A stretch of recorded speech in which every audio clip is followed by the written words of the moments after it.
Hello everyone. आपका आपके सबसे प्यारे चैनल केमिस्ट्री 101 पे स्वागत है।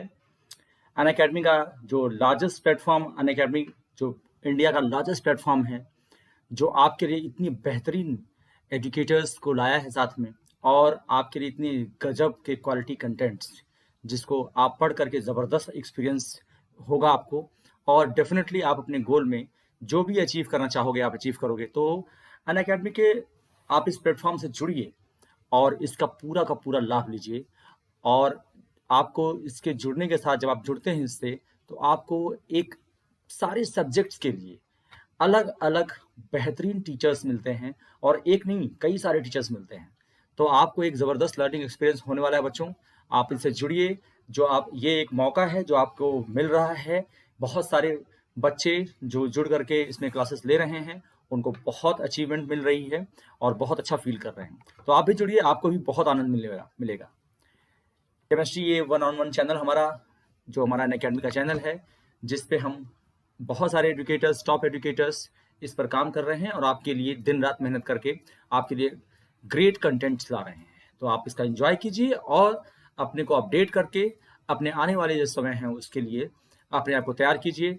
2021 और 2022 के लिए जो भी एग्ज़ाम आपकी तैयारी कर रहे हैं, जेई के लिए या उसके लिए, नीट के लिए, तो आप बिल्कुल कमर कस के तैयार रहिए, हम आपके साथ हैं। मैं Abhishek Mishra, masters in chemistry, mentor to hundreds of students of JEE और नीट। बहुत सारे बच्चे डॉक्टर्स, इंजीनियर्स बन करके देश की सेवा में लग गए हैं। अब आपकी बारी है। अब 2021 और 2022 के लिए बच्चों कमर कस करके लग जाओ। Teaching experience more than 15 years का है, जो कि बच्चों के साथ लगातार रहा है। कोई और जॉब नहीं, कोई और काम नहीं, सिर्फ और सिर्फ बच्चों को पढ़ाना, आप लोगों को लगातार आप लोगों के साथ लगे रहना, और इसीलिए क्वालिटी कंटेंट और बढ़िया होता गया और बेटर होता गया। तो एक बेस्ट क्वालिटी कंटेंट के साथ आपके साथ हम लगे रहेंगे, और आपके एग्जाम के लास्ट तक आपका सहयोग करेंगे बच्चों। तो ज्वाइन करो, मुझसे जुड़ो और अन अकेडमी ज्वाइन करो। ये बेस्ट प्लेटफॉर्म है बच्चों। फुल टाइम एजुकेटर हूँ, कंसेप्चुअल अप्रोच है रहता है मेरा, जो कि बच्चे बहुत पसंद करते हैं। मैं अभिषेक मिश्रा। देखिए, मेरा ये अन अकेडमी का जो वो है, इस तरह से दिखाई देता है। अन अकेडमी पे फॉलो कीजिए मुझे, आपको नोटिफिकेशंस मिलते जाएंगे। आप मुझे केमिस्ट्री 1-on-1 चैनल के यूट्यूब पर जाकर के उसके लास्ट वीडियो में जाके कमेंट बॉक्स में जो भी आपके डाउट्स हो आप लिख सकते हैं, और मैं सारे डाउट्स को डील करता हूं। आप इसको आप चेक करके देख लीजिएगा। लास्ट जो वीडियो होगा उसमें जाइएगा, वहां पर आप लिखिएगा डाउट्स, कमेंट बॉक्स में जाइएगा, वहां पर डाउट लिखिएगा, मैं जरूर जवाब दूंगा बच्चों, निश्चित रूप से। अगर आपको कोई सेशन चाहिए किसी टॉपिक पर, तो आप कमेंट बॉक्स में लिख दीजिए। लास्ट यूट्यूब वीडियो पर मैं उस टॉपिक पर जरूर जो है एक सेशन बनाऊंगा, और आप लोगों के लिए वो इंट्रोड्यूस करूंगा उसमें। तो आप जरूर जो है अपना जो भी टॉपिक आपको चाहिए कि हाँ सर मुझे ये टॉपिक पे कंफ्यूजन है, और तो मैं उन कई सारे टॉपिक को मिला करके एक वीडियो तैयार करूंगा और आपके लिए मैं डाल दूंगा। तो ये बहुत बेहतरीन चीज़ है आपके लिए। मुझे अनअकैडमी पे फॉलो कीजिए, और नोटिफिकेशंस आपको सारी वहाँ पे मिलेंगी, और नोटिफिकेशन मिलेंगी तो आप जो है मेरे स्पेशल फ्री क्लास कर सकते हैं अनअकैडमी पर। तो ये बहुत अच्छी चीज़ है। और एक और बात मैं जोड़ना चाहूँगा, केमिस्ट्री 1-on-1 की टेलीग्राम पर आ जाइए आप। टेलीग्राम पर, इसके टेलीग्राम से जुड़ करके आप जो है जुड़ जाइए, और टेलीग्राम पे जुड़ेंगे तो आपको टेलीग्राम पे मेरी सारी नोटिफिकेशन आती हैं, तो वहां पे जुड़ जाइए। बहुत अच्छे से आपको सारी इन्फॉर्मेशन मिलती जाएगी। और सब्सक्राइब कर लीजिए केमिस्ट्री 101 यूट्यूब को, और टेलीग्राम पे आ जाइए, सारे नोटिफिकेशन आपको मिलेंगे बच्चों। ठीक है। प्लस सब्सक्रिप्शन का क्या फायदा है? देखिए, प्लस सब्सक्रिप्शन बड़ी कंफ्यूजन है बच्चों के अंदर, मैं उसको थोड़ा दूर कर दूं। देखिए, एक है, हम लोग जो क्लास देते हैं वो यूट्यूब पे क्लासेस देते हैं। यूट्यूब पे जो केमिस्ट्री 1-on-1 क्लास है, वो अन अकेडमी का ही चैनल है जिसके थ्रू हम क्लासेस देते हैं। वो इसलिए देते हैं कि आप ज़्यादा से ज़्यादा लोग आप देख सकिए कि किस तरह से हम लोग क्लासेस देते हैं। इसके बाद आता है हमारा अन अकेडमी का स्पेशल क्लासेस, जिसमें आप फ्री आकर के लेते हैं। तो इससे अन अकेडमी के प्लेटफॉर्म को आपको समझने में आसानी होती है। आप अन अकेडमी के प्लेटफॉर्म पर आइए, जुड़िए, और उससे आपको जो है वहाँ पर आपको कंप्लीट जो है पता चल जाएगा कि किस तरह से हम लोग उस पर काम करते हैं। ठीक है। प्लस सब्सक्रिप्शन जब आप लेते हैं, जब प्लस सब्सक्रिप्शन लेते हैं, तो उसमें क्या होता है बच्चों, उसमें बहुत सारी चीजें आपको और मिल जाती हैं, बहुत सारी चीजें। एक तो आपको एक रेगुलर पैटर्न पे सारी चीजें मिलेंगी, सारा स्ट्रक्चर्ड कोर्स मिलेगा, पूरा का पूरा डिटेल सब चीज मिलेंगी, और हर चीज एक एक डेफिनेट वे में हम काम करेंगे वहां पर। और उससे आप लोगों को क्या होगा, एक बेहतरीन तरीके से सारी चीजें मिलेंगी। वहां पर अपने आप क्वेश्चंस टीचर से पूछ सकते हैं, वहां पे आप क्वेश्चंस को आप अपने फोटो खींच करके आप उसको अपलोड कर सकते हैं और टीचर उसको उसी क्वेश्चन को, जो आपका क्वेश्चन होता है, तो यूट्यूब पे आप इस तरह से क्वेश्चन नहीं पूछ पाते हैं, आप जो वहां पर आकर के जब प्लस का सब्सक्रिप्शन लेते हैं तो वहां पर आप फोटो खींच करके क्वेश्चन को अपलोड करते हैं। यही नहीं, आपको एक एक डेफिनेट पैटर्न में क्लासेस मिलती हैं और कई सारे टीचर्स मिल करके कुछ कुछ जो है कोर्स चलाते हैं।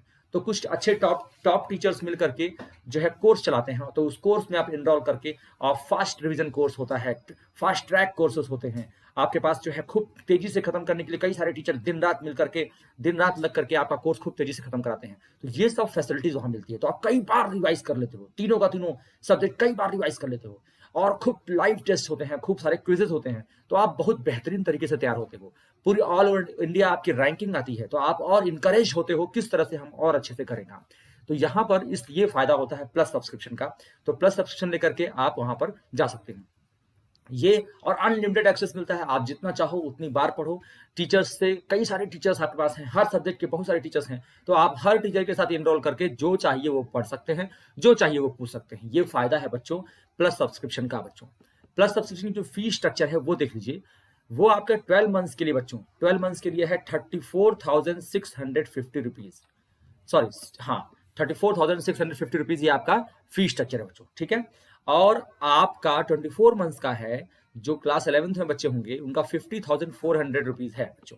आप मेरा कोड यूज करिए AM001, AM001 मेरा कोड है बच्चों, और इस कोड के जरिए आपको मिलेगा 10% डिस्काउंट। देखिए 10% डिस्काउंट एक छोटा सा डिस्काउंट है, आपको मिलता है 10% डिस्काउंट, लेकिन बेटा मेरा 100%, ये तो बड़ा है ना, 100% बहुत बड़ा है, तो 100% आपको मेरी मेंटरशिप मिलती है, और लगातार आपके साथ में काम करने के लिए प्रतिबद्ध होता हूँ, और पूरी तरीके से जब भी आपको आवश्यकता पड़ती है आप मुझसे पूछिए, मुझसे जुड़िए, और हम टीचर्स मिल करके आपको सहयोग करेंगे। तो मेरा एक छोटा सा प्यारा सा कोड है बच्चों, अगर आप सब्सक्रिप्शन लेते हैं या किसी को दिलवाते हैं, किसी को आप अगर इंकरेज करते हैं, जैसे मान लीजिए आप ले चुके हो या आपको नहीं लेने का कहीं कंडीशन है आपकी, तो आप किसी को इंकरेज कर सकते हैं, और क्लास 6 से लेकर क्लास 12 तक के कोई बच्चे ले सकते हैं। सीबीएसई की सारी कोर्सेस हैं, नीट है, आईआईटी है, आप जो है सिविल सर्विसेज की कोई तैयारी आपके बड़े भाई बहन कर रहे हों, या फिर बैंकिंग की, एसएससी की, सीएसीएस की, जिसकी भी तैयारी कर रहे हूँ, हर चीज की यहाँ पे बेटा सॉल्यूशन मौजूद है। आप उनसे कहिएगा कि सर का कोड यूज कीजिए AM001, तो आप मुझे सपोर्ट करते हो इससे, और मैं आपके लिए हमेशा दिन रात लगा रहता हूं बेटा। तो ये आपके लिए, आपसे ये रिक्वेस्ट होगी कि आप इसका यूज करें। आइकॉनिक सब्सक्रिप्शन के बारे में बता दूं आपको, आइकॉनिक सब्सक्रिप्शन उन बच्चों के लिए है बच्चों जहां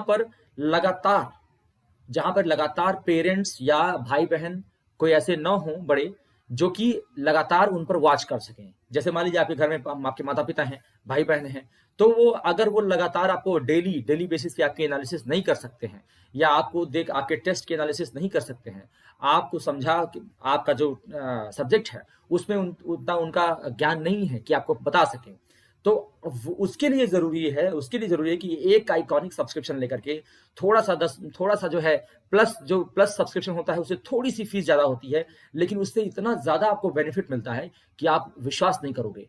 देखिए, एक पर्सनल कोच और एक टेस्ट एनालाइजर होने की वजह से मैं आपको बताऊं, मेरा पर्सनल ये वो है ओपिनियन है कि अगर कोई आपके साथ आपकी एनालिसिस कर रहा है, आपके अप्रोच को देख रहा है लगातार, तो इससे बेटर कितना भी पेमेंट करके आप ये सब चीजें बहुत आसानी से नहीं पा सकते हो, क्योंकि इस पर जो है पूरी एनालिसिस के लिए एक एक्सपर्ट्स होने चाहिए। तो अनअकैडमी के प्लेटफॉर्म पे बहुत सारे एक्सपर्ट्स हैं जो आपको पर्सनल कोच की तरह आपको ट्रीट करेंगे, और पर्सनल कोच की तरह आपका एनालिसिस करेंगे, और आपसे लगातार स्टडी प्लान आपके बारे में बात करेंगे, और बाई वीकली रिव्यूज करेंगे, मतलब हफ्ते में 2 बार आपकी रिव्यूज करेंगे, और बताएंगे कि आपका किस तरफ अप्रोच जा रहा है, कहाँ कहाँ पे आपकी गलतियां हो रही हैं।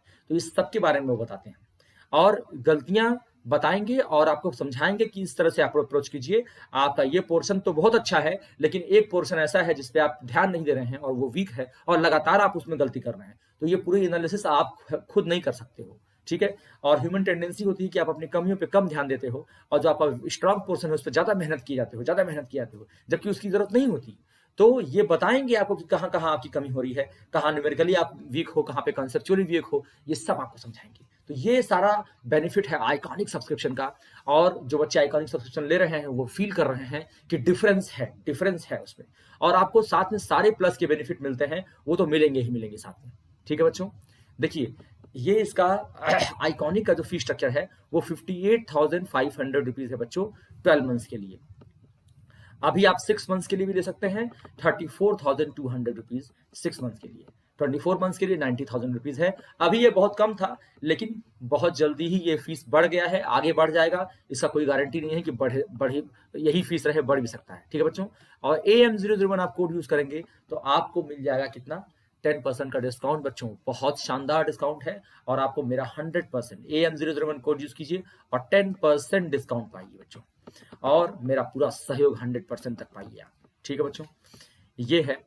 और प्लस आइकॉनिक, जैसा मैंने बताया कि सारे के सारे बेनिफिट्स आपको प्लस के मिलते ही हैं आइकॉनिक में, और expert guidelines, personal coach, study planner, expert guideline, test analysis, ये सब भी मिलता है।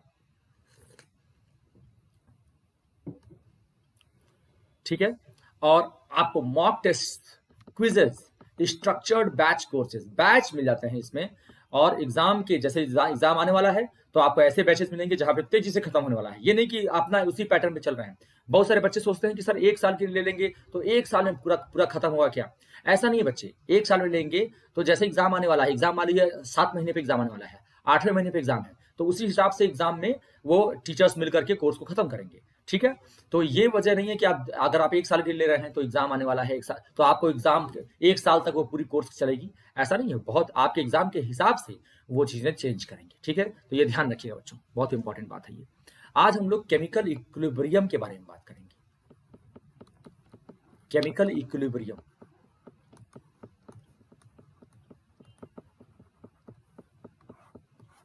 केमिकल इक्विलिब्रियम एक बहुत शानदार टॉपिक है, और इसके बारे में हम डिस्कशन जो है स्टार्ट करेंगे आज। देखिए, इक्विलिब्रियम तो आप देखेंगे, इक्विलिब्रियम आपको हर जगह दिखाई दे सकता है। कोई चीज आपके टेबल पे रखी हुई है तो वो भी एक इक्विलिब्रियम में है। ठीक है, उसको हम स्टैटिक इक्विलिब्रियम कहते हैं। जैसे हमारी ये टेबल है और इस पर कोई ब्लॉक रखा हुआ है, तो ये ब्लॉक रखा हुआ है, इस ब्लॉक पर नॉर्मल फोर्स ऊपर लग रहा है और mg नीचे लग रहा है, ये आप जानते हैं। तो ठीक है ना, तो ये एक स्टैटिक इक्विलिब्रियम में है बच्चे, स्टैटिक इक्विलिब्रियम में। ठीक, लेकिन जो हमारा केमिस्ट्री होता है, केमिस्ट्री में जो हम बात करते हैं केमिकल इक्विलिब्रियम, जो केमिकल इक्विलिब्रियम होता है बच्चे, वो अलग काइंड का होता है। इसमें डिफरेंस समझिए क्या होता है। स्टैटिक इक्विलिब्रियम में क्या होता है, जो हमारा ब्लॉक का मास है, ये हमारा ब्लॉक है, इसका मास टेबल में नहीं जा रहा है, और ये टेबल है, और टेबल का मास ब्लॉक में नहीं जा रहा है, यानी ये दोनों एक दूसरे में कन्वर्ट नहीं हो रहे हैं। जबकि अगर ए और बी में कोई इक्विलिब्रियम एग्जिस्ट कर रहा है तो ए का मास बी में कन्वर्ट हो रहा है, इसका मास बी में कन्वर्ट हो रहा है, और बी का मास ए में कन्वर्ट हो रहा है। ठीक है, कंसंट्रेशन आप कर सकते हैं, मास की अगर आप क्या करिए, आप मोल पर लीटर कर लेंगे तो वो आपका कंसंट्रेशन हो जाएगा। सॉरी बच्चों, तो मास, इसका मास उसमें कन्वर्ट होता रहता है। तो एक chemical equilibrium is a dynamic equilibrium, dynamic equilibrium. ये स्टैटिक नहीं है, ये रुका हुआ नहीं है, ये डायनेमिकली चेंज होता रहता है। ठीक है बच्चे, और जैसे जैसे देखिए होता क्या है, जब आप कोई रिएक्शन शुरू करते हैं, ठीक है, जैसे कोई आपने रिएक्शन शुरू किया, सपोज आपने रिएक्टेंट लिया, ठीक है, तो रिएक्टेंट जब लेते हैं, रिएक्टेंट्स लेते हैं और इससे प्रोडक्ट्स बनता है, तो बिगिनिंग में क्या होता है और बाद में क्या होता है, इक्विलिब्रियम पे क्या होता है, ये हम चेक करेंगे। ठीक है बच्चों, तो रिएक्टेंट्स आपने लिया, तो जब रिएक्शन शुरू हुआ तो सिर्फ और सिर्फ रिएक्टेंट थे, प्रोडक्ट जीरो था। ठीक है, तो अगर मैं कहूं स्टार्टिंग में जब स्टार्ट किया तो हमारा जो रिएक्शन था वो सिर्फ और सिर्फ फॉरवर्ड डायरेक्शन में स्टार्ट हुआ, और जैसे प्रोडक्ट थोड़ा सा बढ़ना शुरू हुआ तब बैकवर्ड रिएक्शन भी शुरू हुआ। ठीक है, और टी इक्विलिब्रियम पर जब आए हम, तो रिएक्टेंट, जब हम टाइम जो है इक्विलिब्रियम पर पहुंच गया बच्चों, तो रिएक्टेंट और प्रोडक्ट में एक इक्विलिब्रियम एस्टैब्लिश हो गया, और हम तब एरो को बराबर दिखा सकते हैं। ठीक है बच्चों, ऐसे हमने बराबर दिखा दिया। तो यहां पर देखिए, जब स्टार्ट हुआ, मैं एक ग्राफ से आपको समझाऊंगा, ठीक है, जब स्टार्ट हुआ तो रिएक्टेंट का कंसंट्रेशन हाईएस्ट था। मान लीजिए यहां पर हमने अगर कंसंट्रेशन रखा, तो रिएक्टेंट का कंसंट्रेशन जो था वो हाईएस्ट पे था, वो रिएक्टेंट का कंसंट्रेशन हाईएस्ट पे था, और प्रोडक्ट तो जीरो रहा होगा, प्रोडक्ट, क्योंकि T is equal to zero पर प्रोडक्ट क्या था, जीरो था। ठीक है बच्चों, जब रिएक्टेंट थोड़ा थोड़ा प्रोडक्ट में कन्वर्ट होने लगा तो कंसंट्रेशन कम होने लगा रिएक्टेंट का, और प्रोडक्ट का कंसंट्रेशन बढ़ने लगा। ठीक है बच्चे, एक टाइम ऐसा आया, इक्विलिब्रियम पर होता क्या है ये समझेंगे। एक टाइम ऐसा आता है इक्विलिब्रियम पर कि जब रिएक्टेंट और प्रोडक्ट का कंसंट्रेशन कांस्टेंट हो जाता है। ठीक है बच्चे, कंसंट्रेशन कांस्टेंट हो जाता है। तो यहां पे लिखेंगे at equilibrium the concentration of the reactant and product become constant। मतलब टाइम के साथ इसका कंसंट्रेशन नहीं बदलता। एक बात बहुत इंपॉर्टेंट है, कंसंट्रेशन जो है, कंसंट्रेशन नहीं बदलने का मतलब कि रिएक्शन रुक नहीं गया है, रिएक्शन इज नॉट स्टॉप्ड। यहां पे बहुत इंपॉर्टेंट बात ध्यान देने की है कि कंसंट्रेशन कांस्टेंट का मतलब रिएक्शन रुक नहीं गया है, रिएक्शन हो रहा है। रिएक्टेंट से प्रोडक्ट बन रहे हैं, प्रोडक्ट से रिएक्टेंट भी बन रहा है, लेकिन रेट दोनों का सेम हो गया है। इसलिए हमें लगता है कि कांस्टेंट हो गया है उनका कंसंट्रेशन, क्योंकि सोचो जैसे ही रिएक्टेंट का कुछ मॉलिक्यूल बदला प्रोडक्ट में, उतने ही रेट से प्रोडक्ट का मॉलिक्यूल रिएक्टेंट बदल गया। तो मतलब कि जितने रिएक्टेंट एक टाइम पर आपने देखा, उतने ही रिएक्टेंट आपके किसी भी टाइम पर हैं। किसी टाइम पर आपने प्रोडक्ट का जो कंसंट्रेशन मेजर किया, बाद में भी प्रोडक्ट का मेजरमेंट वही आता है, कंसंट्रेशन का मेजरमेंट वही आता है। इसलिए हम ये कहते हैं कि किसी टाइम के आने के बाद concentration of the reactants and products become constant, equal हो सकता है, इक्वल हो सकता है। यही बात बताऊंगा आपको, देखिएगा, समझिएगा। ये एक मैं ग्राफ आपके लिए बनाया हूं, ये एक ग्राफ आपके लिए बनाया। ठीक है, देखिए एक टाइम आने के बाद प्रोडक्ट का कंसंट्रेशन और रिएक्टेंट कंसंट्रेशन यहां पर मैच कर गया। अगर मैं यहां पे प्रोग्रेस ऑफ रिएक्शन दिखाऊं तो यहाँ पे टी इक्विलिब्रियम कहूंगा, मैं यहाँ पे टाइम दूंगा, टाइम, तो यहाँ पे टी इक्विलिब्रियम मैं कहूंगा। ठीक है बच्चे, और ये प्रोडक्ट है, आप देख रहे हैं कि रिएक्टेंट्स का कंसंट्रेशन कम हो रहा है और प्रोडक्ट का कंसंट्रेशन बढ़ रहा है। तो ये बात बहुत समझने वाली है, समझो, यहां पे आके मैच कर गया। ठीक है ना, तो जरा एक चीज और मैं समझाऊंगा। देखो यहाँ पे एक ग्राफ, मैं यहाँ पे कुछ चीजें ग्राफ से ही समझाने की कोशिश करूंगा।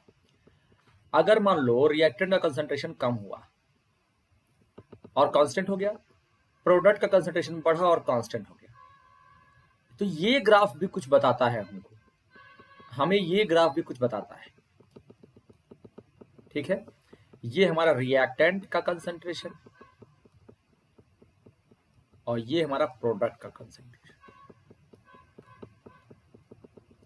ठीक है, तो यहां पे आने के बाद एक टाइम, ये टी इक्विलिब्रियम है जब हमारा कांस्टेंट हो गया, क्या, कंसंट्रेशन कांस्टेंट हो गया। ठीक है बच्चों, एक ग्राफ और देखिए,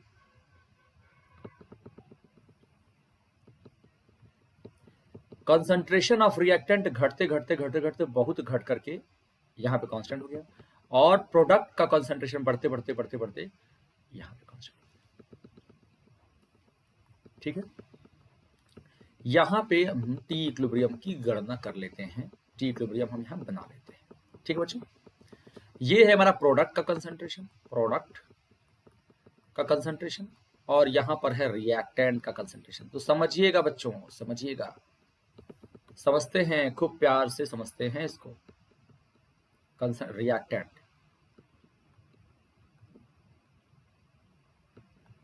ठीक, आई थिंक बात आपको समझ में आ रही होगी। यहाँ पे रिएक्टेंट था, यहाँ पे प्रोडक्ट था, यहाँ पे रिएक्टेंट है, यहाँ पे प्रोडक्ट है।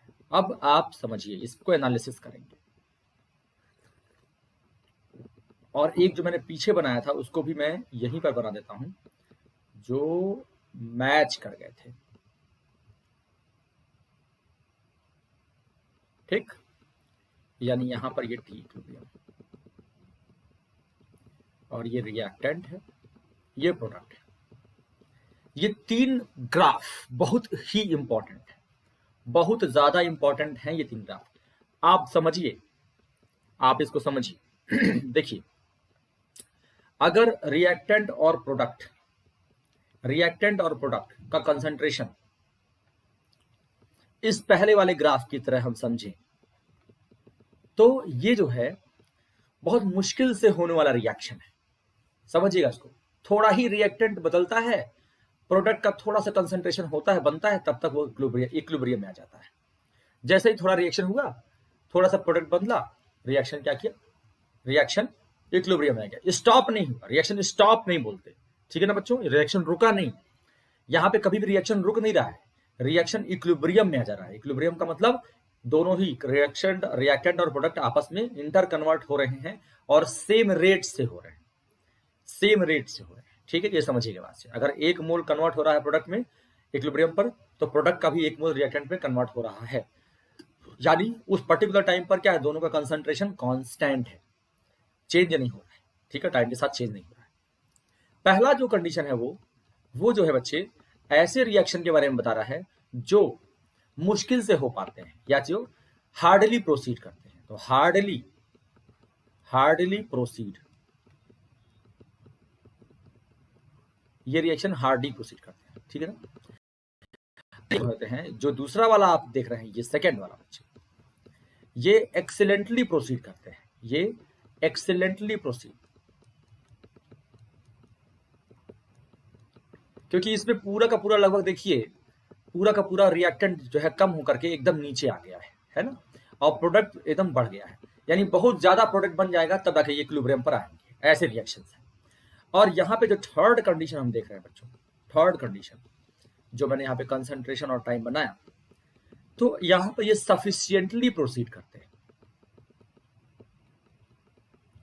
सफिशिएंटली प्रोसीड करते हैं, ठीक है बच्चों। तो ये तीन चीजें हमने बहुत इंपॉर्टेंटली समझा कि इक्विलिब्रियम के लिए तीनों ग्राफ जो है ये पॉसिबल है, इक्विलिब्रियम के लिए तीनों ग्राफ पॉसिबल है। अब ये बात ये समझना चाहिए कि जैसे मान लीजिए एग्जाम्पल में आपको कोई रिएक्शन दे रहा है, तो उस रिएक्शन को देख करके या उसके बारे में इंफॉर्मेशन आपको मिल जाता है, तब आप इसका समझ सकते हैं क्या। इसके लिए जो हमारा इक्विलिब्रियम कांस्टेंट की वैल्यू हम समझते हैं, के इक्विलिब्रियम, वो बड़ा इंपॉर्टेंट है, ठीक है, वो बहुत इंपॉर्टेंट है। अगर वो बहुत ज्यादा है, के की वैल्यू जो है वो बहुत ज्यादा है, 10⁵, 10⁻10 ऐसे है, इस ऑर्डर में, तो रिएक्शन एक्सीलेंटली प्रोसीड कर रहा है, ठीक है। अगर वो 10⁻3 के आसपास है, 10⁻2, 10⁻3 के आसपास है या 10⁻1 के आसपास है, तो सफिशिएंटली प्रोड्यूस कर रहा है। और अगर वो 10⁻2, -3 ऐसे है, इस ऑर्डर में है, तो वो हार्डली प्रोसीड कर रहा है। तो ये बहुत इंपॉर्टेंट है, इसके बारे में और डिस्कशन हम लोग करने वाले हैं। तो ये तो बेसिक फंडामेंटल था, ये मैंने आपको दिया कि किस तरह से हम समझेंगे कि इक्विलिब्रियम क्या होता है, केमिकल इक्विलिब्रियम क्या होता है, एक जनरल आइडिया हमें लग गया, ठीक है बच्चों। जनरल आइडिया होना बहुत इंपॉर्टेंट है, बाद में जो दुनिया भर की चीज पढ़ेंगे ही हम लोग, लेकिन एक जनरल आइडिया हमें लग गया कि इक्विलिब्रियम में हम क्या करने वाले हैं, करने क्या जा रहे हैं, ठीक है बच्चों। चलिए तो आगे चलते हैं इसके आगे। तो कुछ ऐसे टर्म्स हैं जिनके बारे में, कुछ टर्म के बारे में पढ़ेंगे जो टर्म बहुत इंपॉर्टेंट, जैसे होमोजीनियस रिएक्शन क्या होता है, हेट्रोजीनियस रिएक्शन क्या होता है। तो होमोजीनियस और हेट्रोजीनियस रिएक्शन के बारे में समझते हैं। होमोजीनियस रिएक्शन और heterogeneous reaction,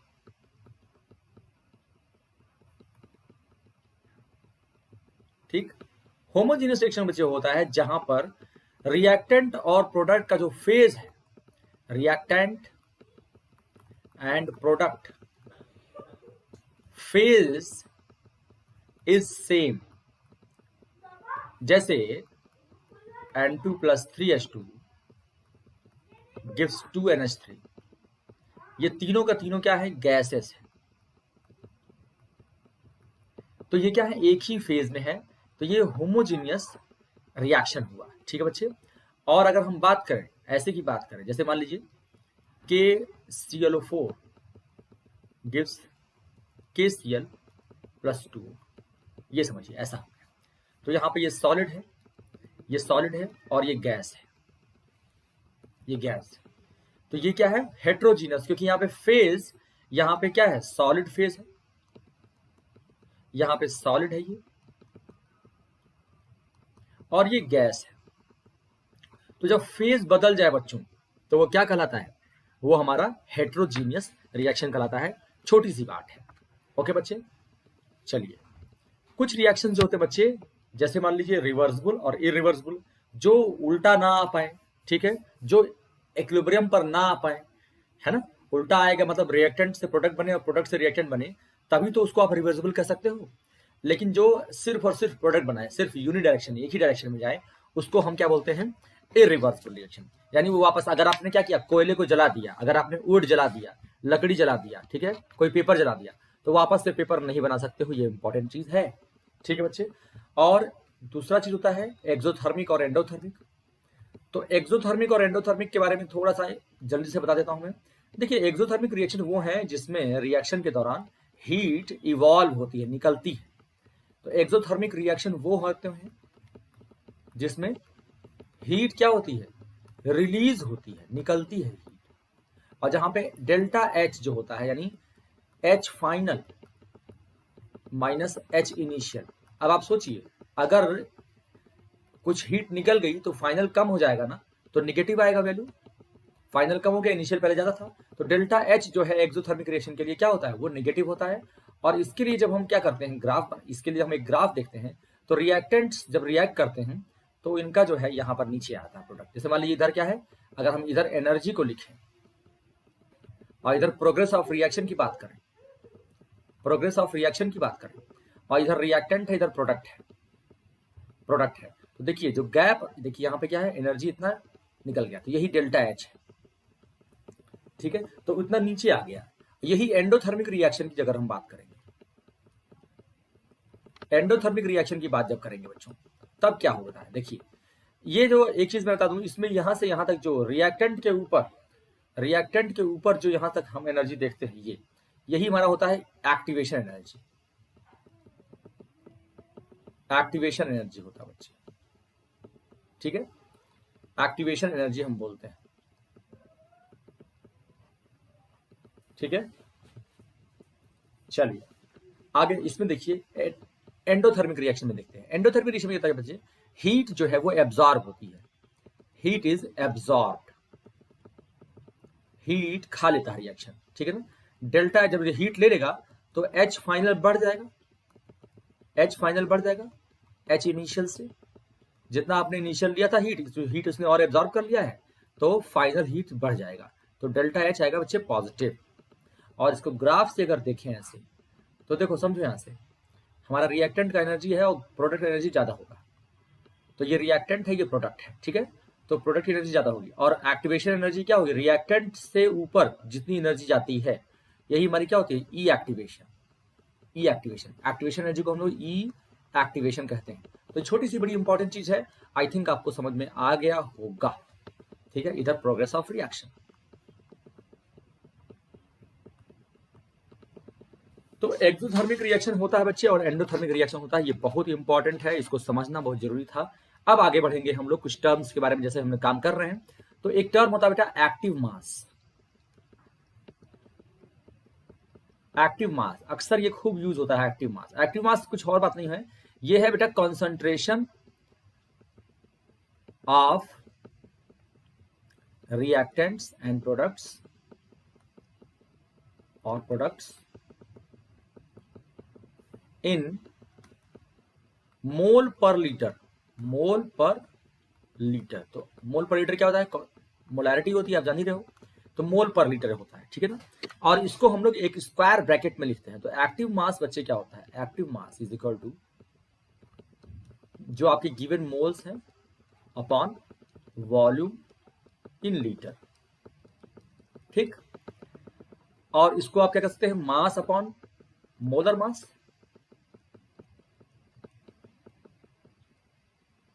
mass upon molar mass upon volume in litre, ये आप कह सकते हैं। और इसको जब भी हम दिखाते हैं तो ऐसे ब्रैकेट, स्क्वायर ब्रैकेट दिखाते हैं, ठीक है। ये रिएक्टेंट का हो गया और ये प्रोडक्ट का हो गया, इस तरह से दिखाते हैं, ठीक है। तो ये बहुत इंपॉर्टेंट चीज है जो समझना था आपको। अब आता है बच्चे एक इंपॉर्टेंट चीज होती है, जैसे लॉ ऑफ इक्विलिब्रियम क्या होता है, लॉ ऑफ मास एक्शन या लॉ ऑफ मास एक्शन कह सकते हैं, या law of active mass, law of active मास या लॉ ऑफ मास एक्शन। ठीक है, इसका एक लॉ होता है, वो समझिए, बहुत ही आसान। क्या लॉ कहता है, अब ये बताओ, जब तुम कोई काम करना शुरू करने जा रहे हो, है ना, कोई भी काम करने आप शुरू जाते हैं, तो जितना आपके पास पूंजी होती है, जितने आपके पास कोई स्टार्ट करने के लिए जितना आपके पास क्या होता है, बैकअप होता है, आप उतने क्या होते हैं, संतुष्ट होते हैं और उतने तेजी से काम को स्टार्ट करना चाहते हैं। पूंजी कम होगी आपके पास क्या है, अगर आपके पास कोई बिजनेस करने जा रहे हो और पैसे कम है, तो उतना तेजी से बिजनेस शुरू नहीं कर पाओगे, है ना। कम पैसे होंगे तो धीरे धीरे शुरू करोगे, धीरे धीरे करते करते करते जब पैसा ज्यादा बढ़ जाएगा, जब आपके पास अमाउंट बढ़ जाएगा, तब फिर आपको बड़े स्केल पे काम करोगे। तो वैसे सिंपल सी बात है, जो हमारा रेट ऑफ रिएक्शन होता है, रेट ऑफ रिएक्शन होता है जो बच्चे, ठीक है, वो होता है directly proportional to the concentration of reactants. Rate of reaction is directly proportional to concentration of reactants, यही लॉ ऑफ मास एक्शन कहता है। अब छोटी सी इंपॉर्टेंट बात है, उसको जरा ध्यान से सुनना तो बात क्लियर हो जाएगी, समझोगे। देखो, रेट ऑफ रिएक्शन पहले समझ लें, और कंसंट्रेशन ऑफ रिएक्टेंट्स पर ही क्यों डिपेंड करती है, क्यों नहीं प्रोडक्ट के कंसंट्रेशन पर डिपेंड करती है, ये भी बात करेंगे। ठीक है, तो ध्यान से सुनना, ध्यान से समझोगे, और पेशेंट के साथ, एक पेशेंस के साथ, पेशेंट मैंने बोल दिया, देखो अगर आप डॉक्टर बनने जा रहे हो तो आपको पेशेंट के साथ डील करना है, पेशेंट आपके सामने रहेगा, तो you need to be have much patience with the patient. आपको पेशेंट देखने के लिए पेशेंस बहुत जरूरी है, तो पढ़ने के लिए भी पेशेंस जरूरी है। एक इंजीनियर को कोई चीज बनाना है, कोई चीज बना रहा है, कोई चीज आविष्कार कर रहा है, कोई चीज इन्वेंट कर रहा है, बहुत सारे काम कर रहे हैं, कोई पुल बना रहा है, कोई कुछ बना रहा है, तो बहुत पेशेंस के साथ समझना पड़ता है, अदरवाइज वो बहुत ज्यादा लोगों के खतरे में जान को डाल सकता है। एक बात बहुत इंपॉर्टेंट है, इंजीनियर के हाथ में, लोग कहते हैं कि भाई इंजीनियरिंग की जो तैयारी कर रहे हैं वो, पता है, इनडायरेक्टली ज्यादा खतरा है आपके लिए अगर अच्छे से तैयारी नहीं कर रहे हैं तो। एक डॉक्टर के हाथ में एक कोई पर्सन आया, कोई बॉडी आई, और आप उसके साथ जो है आप एक्सपेरिमेंट कर रहे हैं, या फिर जो भी आप जो है ट्रीटमेंट कर रहे हैं, तो अगर आप ठीक से नहीं पढ़े होंगे तो आप एक्सपेरिमेंट करेंगे वहां पर, और कुछ गलती हो जाएगी तो वो पर्सन मर सकता है या कुछ और प्रॉब्लम हो सकती है। लेकिन अगर एक इंजीनियर एक्सपेरिमेंट कर दिया, एक हवाई जहाज बना दिया, या कुछ चीज कर दिया, या कोई ब्रिज बना दिया, और कुछ प्रॉब्लम हो गई तो गया, फिर एक साथ बहुत सारे जान जाएंगे। तो दोनों को बहुत पेशेंस की जरूरत है बेटा, पेशेंस नहीं होगा तो कुछ बनने वाले नहीं हो तुम लोग। अगर पेशेंस है तो बढ़िया डॉक्टर और बढ़िया इंजीनियर बन के निकलोगे, और बहुत अच्छा सेवा करोगे देश की, और खुद भी बहुत कमाओगे, है ना। तो यही बात होती है बच्चे, आप देश को देते हैं, देश आपको देता है, दोनों ही एक दूसरे से म्यूचुअली बेनिफिटेड होते हैं, इसलिए आगे बढ़ते हैं। इसलिए मैं भी कहता हूं कि मैं आपको नॉलेज दे रहा हूं, सिखा रहा हूं, तो आप भी मुझे रिटर्न में क्या क्या देंगे, क्या दे सकते हो, मेरा कोड यूज करोगे सब्सक्रिप्शन यूज करते समय, AM001, A for Abhishek, M for Mishra, 001 मेरा कोड यूज करोगे और लोगों को करवाओगे। अगर खुद नहीं यूज कर सकते हो तो किसी को इंकरेज कर दो, एक बंदे को कराते, तो मुझे आपने गुरु दक्षिणा दे दिया। ठीक है, तो एक्टिव मास, जैसे हमने सीखा कि एक्टिव मास क्या होता है, कंसंट्रेशन ऑफ रिएक्टेंट और प्रोडक्ट। तो और ये जो लॉ ऑफ मास एक्शन या लॉ ऑफ एक्टिव मास क्या होता है, रेट ऑफ रिएक्शन जो होता है वो डायरेक्टली प्रोपोर्शनल होता है कंसंट्रेशन ऑफ द रिएक्टेंट्स। कैसे, देखिए, जैसे कि मैंने बताया कि जितना आपके पास पूंजी होगी, जितना आपके पास पैसा होगा, उसी हिसाब से आप क्या करेंगे, अपने बिजनेस को स्टार्ट करेंगे। ओके, नहीं है, कम है तो स्लो करेंगे। अब देखिए, जैसे कि रेट ऑफ रिएक्शन क्या होता है, तो रेट ऑफ रिएक्शन, देखिए बच्चों, एक मान लीजिए रिएक्टेंट है जो कि प्रोडक्ट में कन्वर्ट हो रहा है, तो रेट ऑफ इसके जो है कंसंट्रेशन के घटने की दर, मतलब रिएक्टेंट के कंसंट्रेशन के घटने का रेट, वही रेट ऑफ रिएक्शन होगा भाई। जिस रेट से वो कम हो रहा है वही रेट ऑफ रिएक्शन है। या प्रोडक्ट के कंसंट्रेशन के बढ़ने का रेट, किस रेट से प्रोडक्ट बढ़ रहा है, ये दोनों ही बातें एक ही चीज कहती हैं, रेट ऑफ रिएक्शन को बताती है भाई। ऐसा तो हो नहीं सकता कि रिएक्टेंट जिस रेट से घट रहा हो उससे ज्यादा रेट से प्रोडक्ट बन रहा हो, या उससे कम रेट से। मान लो तुम लोग क्रिकेट खेल रहे हो और तुम क्या कर रहे हो, 1 घंटे में तुमने क्या करना है, 100 रन बना दिए, तो पूरा नेट स्कोर भी तो 100 बढ़ा, है ना। ऐसा तो नहीं दिया, आपने क्या किया, आप दोनों प्लेयर मिल करके 1 घंटे में 100 रन बना रहे हो और स्कोर बोर्ड पर 90 रन दिखा रहा है एक्स्ट्रा। ऐसा तो नहीं हो सकता, या 120 रन दिखा दिया एक्स्ट्रा, तो ऐसा नहीं हो सकता। जिस रेट से आप काम कर रहे हैं, जिस रेट से रिएक्टेंट प्रोडक्ट में बदल रहा है, तो वही रेट ऑफ रिएक्शन होगा, या जिस कह सकते हो जिस रेट से प्रोडक्ट बन रहा है। तो यहां पर रेट ऑफ रिएक्शन, समझना बच्चों, rate of reaction is equal to change in the concentration of reactant per unit time. अब रिएक्टेंट घटता है तो डेल्टा क्या हो जाएगा, बोलो बोलो जल्दी बोलो, डेल्टा क्या होगा, माइनस में दिखाओगे ना, तो ये माइनस साइन क्या दिखाता है, दिखाता है कि जब देखो डेल्टा माइनस में आएगा तो माइनस, कोई रेट माइनस में नहीं होता ना। अगर तुम डेल्टा आर लिखते हो तो समझो बात को, अगर तुम डेल्टा आर लिखते हो, डेल्टा आर, तो डेल्टा आर का मतलब रिएक्टेंट फाइनल वाला, और ये मैं कंसंट्रेशन लिख दे रहा हूं ऐसे, कंसंट्रेशन, जिससे कंफ्यूजन नहीं रहेगी। तो final concentration minus initial concentration, ये हो गया। तो ये जो है बच्चे निगेटिव आएगा, क्योंकि रेट, आप बताओ, रिएक्टेंट का कंसंट्रेशन फाइनली कम हो गया है, इनिशियली ज्यादा था, है ना। तो ये हो गया बच्चे निगेटिव। और किसी भी चीज का रेट निगेटिव नहीं हो सकता, तो रेट अगर निगेटिव नहीं हो सकता बच्चों, तो क्या होगा, तो हमें पहले से ही यहाँ पे माइनस लगाना पड़ेगा, जिससे कि हमारा रेट क्या आ जाए, प्लस में आए, है ना। तो माइनस साइन इंडिकेट करता है कि रिएक्शन, यहाँ पे रिएक्टेंट का रेट घट रहा था, इसलिए हमने माइनस साइन पहले से लगा दिया।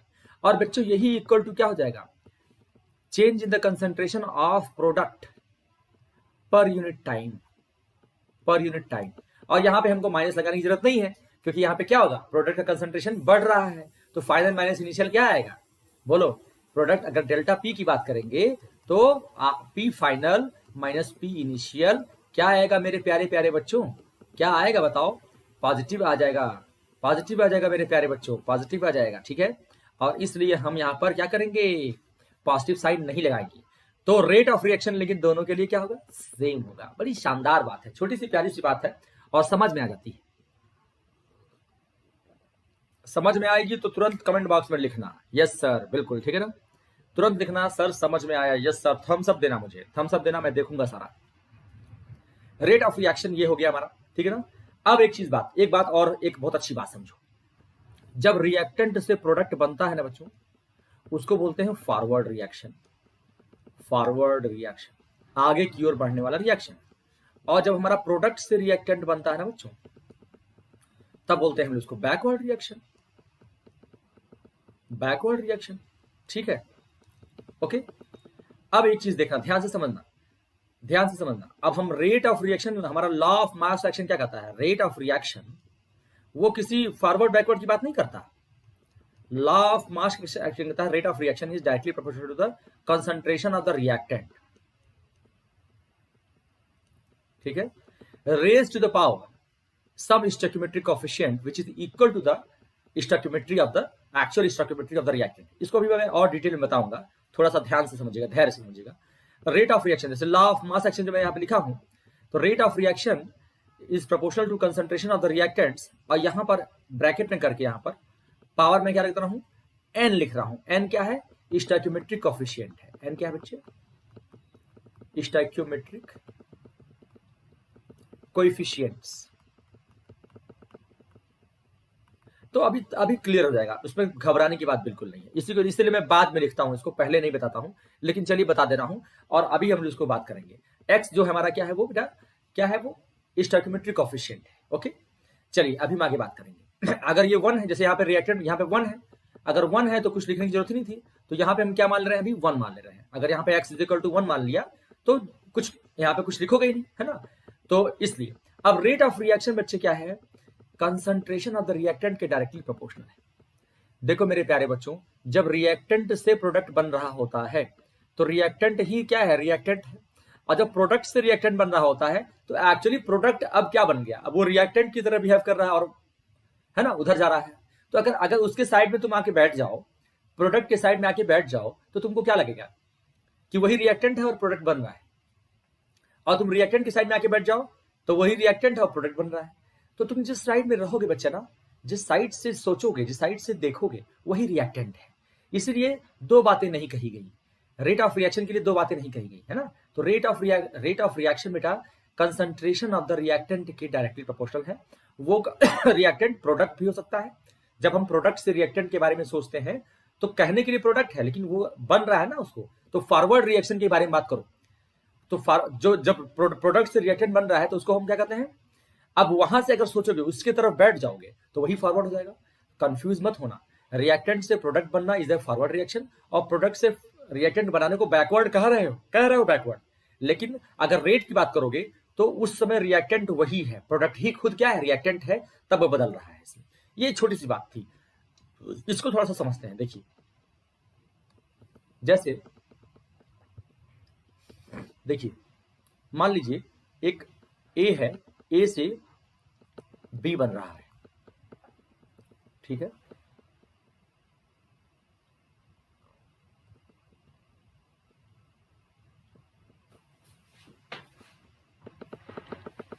मैं एक 20 सेकंड आपको जो है टाइम दे रहा हूं, 20 सेकंड, 20 सेकंड ओनली।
जी, और सुपर से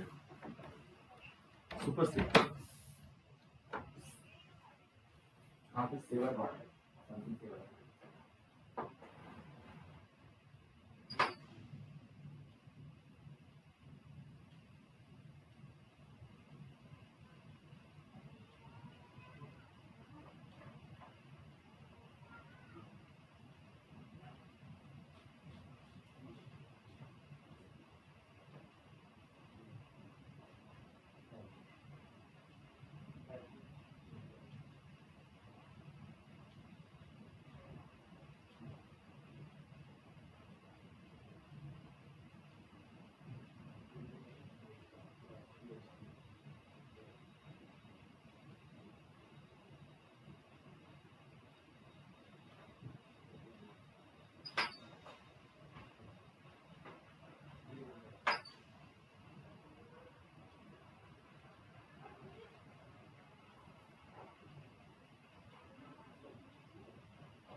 हाँ सॉरी बच्चों, सॉरी।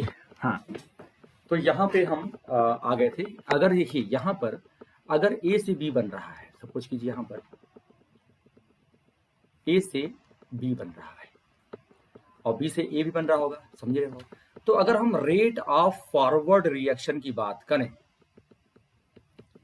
तो इसको प्रोपोर्शनलिटी आप क्या कहोगे, प्रोपोर्शनल टू कहोगे, क्या कंसंट्रेशन ऑफ रिएक्टेंट ए कहोगे, है ना, ए कहोगे, ठीक है। और अगर हम यहाँ पे स्मॉल ए लिख दें स्टोइकियोमेट्रिक कोएफिशिएंट, तो यहाँ पे आप स्मॉल ए लगाओगे, और यहाँ पे स्मॉल बी लिख दें तो अभी आगे हम काम करेंगे, ठीक है ना।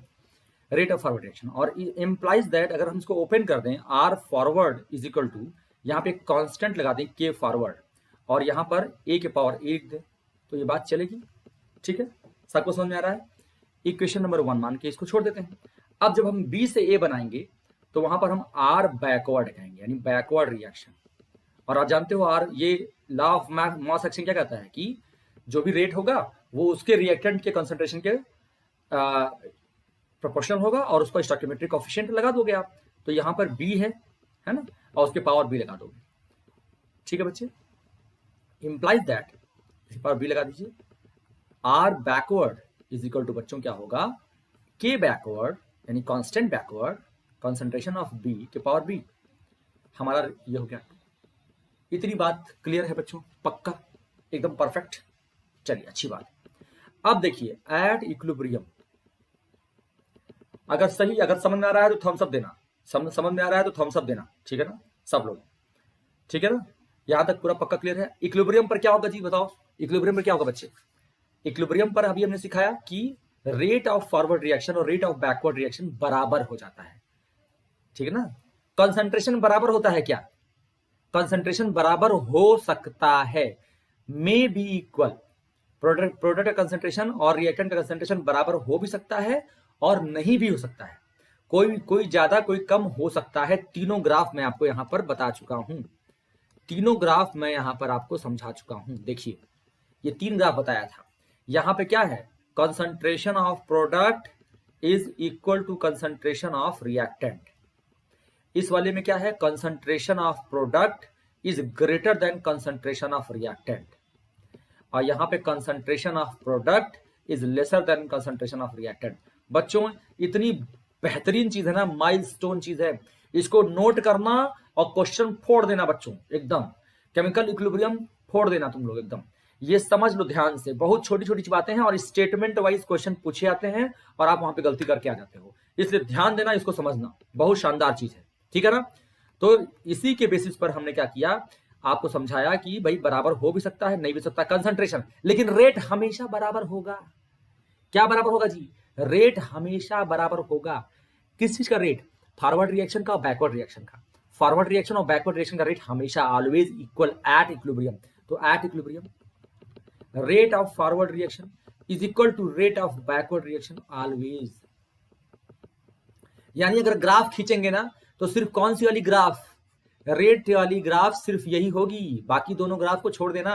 अगर यहाँ पे रेट लिखते हैं और यहाँ पे क्या लिखते हैं, कंसंट्रेशन या टाइम जो भी लिखते हैं, ठीक है टाइम लिखो, कंसंट्रेशन या टाइम लिखो, तो क्या होगा बच्चे, यही होगा। इसके अलावा जो 2 ग्राफे हैं ना वो ग्राफ नहीं होंगे रेट के लिए, बहुत कंफ्यूजन हो जाता है बच्चों को। रेट के लिए सिर्फ यही ग्राफ, कंसंट्रेशन के लिए वो तीनों ग्राफ जो मैंने पीछे बताया था। तो समझ में आ रही बात, थम्स अप देना अगर समझ में आई बात। रेट के लिए सिर्फ यही ग्राफ देना बच्चे, सिर्फ यही एक ग्राफ, और रेट के लिए कोई दूसरा ग्राफ नहीं होगा। इक्विलिब्रियम पर यही होगा, और ये टाइम पर ये क्या है, टी इक्विलिब्रियम यहाँ पर दिख दिया है ना बच्चे। केमिकल काइनेटिक्स में रेट वगैरह पढ़ाता हूं मैं, लेकिन यहीं पर आपको बता दिया रेट के बारे में। ठीक है बच्चों, ये प्रोडक्ट है, ये क्या है, ये आपका जो देखिए रिएक्टेंट का जो ये जो रेट है आर फॉरवर्ड है और ये आर बैकवर्ड है, क्योंकि प्रोडक्ट पहले क्या होगा, पहले स्टार्टिंग में प्रोडक्ट 0 रहा होगा, यानी रेट भी जो है एकदम बिल्कुल 0 थी। जैसे जैसे प्रोडक्ट बना वैसे वैसे रेट भी बढ़ता गया। तो आर बैकवर्ड और आर फॉरवर्ड मैंने यहाँ पे लिख दिया, और रिएक्टेंट पहले से क्या था, ज्यादा था, आपने पूंजी लिया था ज्यादा, तो रिएक्टेंट क्या था, ज्यादा था, तो रेट स्टार्ट खूब तेजी से रिएक्शन स्टार्ट हुआ, वही बात है। चलिए अब ये बात समझ में आ गई सब बच्चों को मेरे। तो R forward is equal to R backward करेंगे तो बच्चों के फॉरवर्ड ए के power A is equal to k backward B के पावर बी। ये तो बात क्लियर है बच्चे। और बच्चों k F upon k backward is equal to B के पावर बी अपॉन ए के पावर ए। और मेरे प्यारे बच्चों इस के फॉरवर्ड और के बैकवर्ड को के रेशियो को हम बोलते हैं के इक्विलिब्रियम, इसी को हम बोलते हैं के इक्विलिब्रियम। ठीक है ना, तो हमारा जो के इक्विलिब्रियम होता है, के इक्विलिब्रियम वो क्या होता है, वो होता है प्रोडक्ट का कंसंट्रेशन टू द पावर इसका स्टोइकियोमेट्रिक कोएफिशिएंट, इसको x मान लो, और अपॉन रिएक्टेंट का कंसंट्रेशन टू द पावर उसका स्टोइकियोमेट्रिक कोएफिशिएंट ये मान लो। इसी को बोलते हैं बच्चों लॉ ऑफ इक्विलिब्रियम। क्या बोलते हैं, लॉ ऑफ इक्विलिब्रियम। तो what is law of equilibrium, law of equilibrium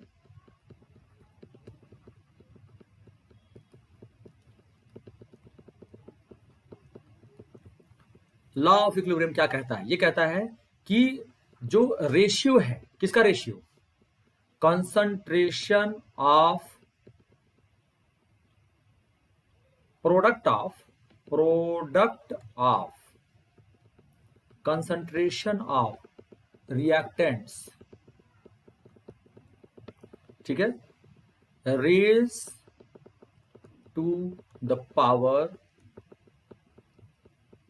their stoichiometric coefficient, ठीक है ना, stoichiometric coefficient स्मॉल मतलब शॉर्ट में दिया, अपॉन प्रोडक्ट ऑफ, मतलब प्रोडक्ट मतलब मल्टीप्लीकेशन, प्रोडक्ट मतलब यहाँ पे मल्टीप्लीकेशन से है, ठीक है, मल्टीप्लीकेशन, यहाँ पे भी सेम चीज है, मल्टीप्लीकेशन, ठीक है, product of concentration of products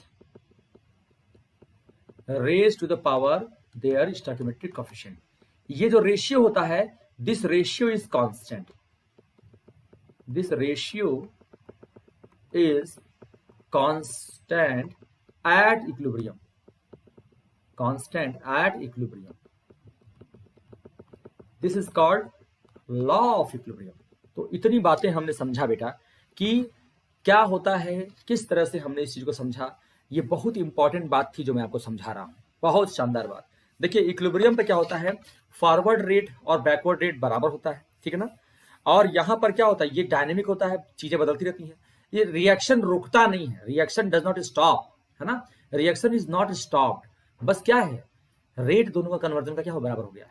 concentration बराबर हो भी सकता है, नहीं भी हो सकता है, नहीं में दो बातें आती है, प्रोडक्ट का ज्यादा रिएक्टेंट का कम, और रिएक्टेंट का ज्यादा प्रोडक्ट का कम, ये सब हो सकता है, बातें हो सकती हैं, ठीक है बच्चों। इसको और अच्छे से समझ सकते हैं अगर मैं एक रिएक्शन दूं, AA प्लस BB इक्विलिब्रियम है CC और प्लस DD के, तो हम K इक्विलिब्रियम लिख सकते हैं बच्चों बड़े शानदार तरीके से कि कंसंट्रेशन ऑफ C के power C, concentration of D के power D upon concentration of A के पावर A और कंसंट्रेशन ऑफ B के पावर B, ये बात हम बड़े आराम से लिख सकते हैं। यही हमारा क्या है, लॉ ऑफ इक्विलिब्रियम का हमारा ये कंसेप्ट है, जो हो गया, समझ में आ गया, अच्छे से समझ में आ गया, कंफर्म, सब क्लियर है, थम्स अप देना बच्चों, थम्स अप देना अगर समझ में आ गया तो, ठीक है ना। तो ये के इक्विलिब्रियम की बात हम कर ली, और ये कंसंट्रेशन की बात कर रहे हैं। अब हमको पता है PV equal to NRT, PV equal to NRT पता है बच्चों, ठीक है ना, बोलो बच्चे, PV इक्वल टू NRT पता है कि नहीं पता है? अच्छा, P इक्वल टू क्या होता है, N/VRT, N/VRT होता है, आप जानते हैं, बोलो बच्चे, N/VRT होता है। तो अगर हम K, ये हमारा KC, इसको हम KC कहते हैं क्योंकि हम कंसंट्रेशन की बात कर रहे हैं। अगर हम KP की बात करें यहां पर, तो क्या होगा, pressure, partial pressure of A to the power, sorry, partial pressure of D, क्योंकि प्रोडक्ट है ना। अगर ये गैस हो जाते हैं, तो यहाँ पे जल्दीबाजी नहीं करता हूं, थोड़ा सा पेज चेंज करता हूं बच्चों, आप लोगों के लिए पेज चेंज करता हूं। ये बात थी कंसंट्रेशन के लिए थी, ये बात कंसंट्रेशन के लिए थी, है ना, कंसंट्रेशन ऑफ सॉल्यूशन के लिए ये बात थी बच्चों। अब हम क्या करेंगे, प्रेशर की बात करेंगे। अगर हमारे पास मान लो AA plus BB gives CC plus DD है, और सब के सब क्या है बच्चों, गैस है, सब क्या है, गैस है, ये गैस है। तो क्या करोगे आप, तो हम KP डिफाइन करेंगे, है ना, इक्विलिब्रियम कांस्टेंट प्रेशर के लिए, ओके। तो यहाँ पे जैसे वहां पे हम कंसंट्रेशन कह रहे थे, यहाँ पे हम प्रेशर कर लेंगे। तो partial pressure of what, products, तो C का पार्शियल प्रेशर PC के पावर क्या, C, छोटा वाला C, okay, into PD partial pressure of D के power small d upon partial pressure of A के पावर स्मॉल a और पार्शियल प्रेशर ऑफ B के पावर स्मॉल b, ये बात कह देंगे। अब हम प्रेशर, पार्शियल प्रेशर, जैसे हमारा PV is equal to NRT होता है, PV is equal to NRT होता है बच्चे, तो P इज इक्वल टू हम N/VRT कह सकते हैं, और N/V को कंसंट्रेशन से डिपेंड करते हैं, और C कह सकते हैं। तो P is equal to CRT हो गया, जहां पे C क्या है, कंसंट्रेशन है, P N/V क्या होता है हमारा, मोल पर लीटर, ये हमारा मोल पर लीटर है, यही कंसंट्रेशन है, मोल पर लीटर है, यही हमारा क्या है, कंसंट्रेशन है, ठीक है बच्चे। तो अगर इसको लिख दो ऐसे, PC की जगह पे क्या लिख दो, क्या लिख दो बच्चे, अच्छा, इसके मोल्स जैसे N/V क्या क्या कांस्टेंट है, R कांस्टेंट होगा, T कांस्टेंट होगा, है ना बच्चों, R कांस्टेंट होगा, T कांस्टेंट होगा, ओके।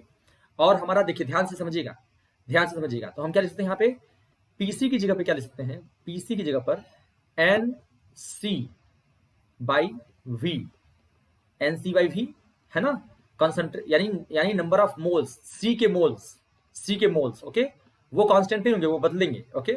और हमारा वी के R T, N C by V R T के पावर क्या बच्चे, सी, ध्यान देना। और यहां पर एन डी बाई क्या, वी आर टी के पावर क्या बच्चे, डी, ओके।